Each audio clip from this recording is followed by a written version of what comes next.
Hello everyone तो मैं आज बनाब गई आसो पास्ता उइथ एग माने पास्ता तो कन्टिनेन्टल डिश तो अपना लोकल स्टाइल इंडियन स्टाइल के बनाब ताके देखा ब्लग भिडिओ आरम्भ करो। फार्स्ट अपना धुनियाके पास्ता तो बइल कर लब लगे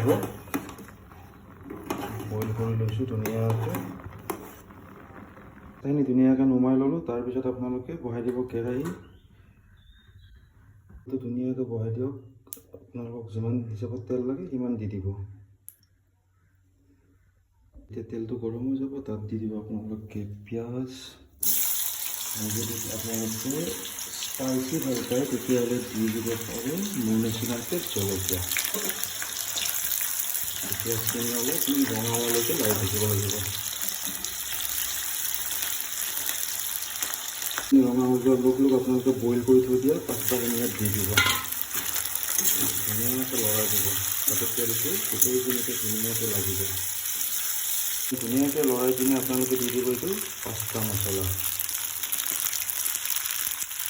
পাস্তা মছলা বহুত বেছি নিদিব, বহুত বেছি দিলে ভাল নালাগিব। মই আদা আছিলে তো আদা মই দি দিছোঁ। আৰু সোৱাদ অনুসৰি আপোনালোকৰ অলপমান জিৰা পাউডাৰ দি দিব পাৰে।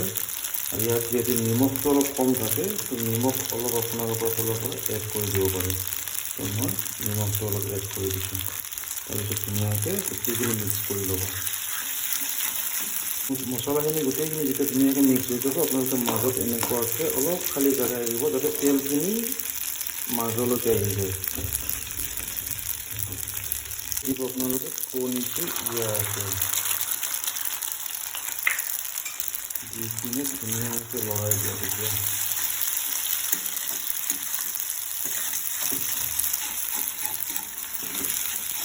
লোকেল স্টাইল পাস্তা হৈ গ'ল ৰেডি এগ পাস্তা।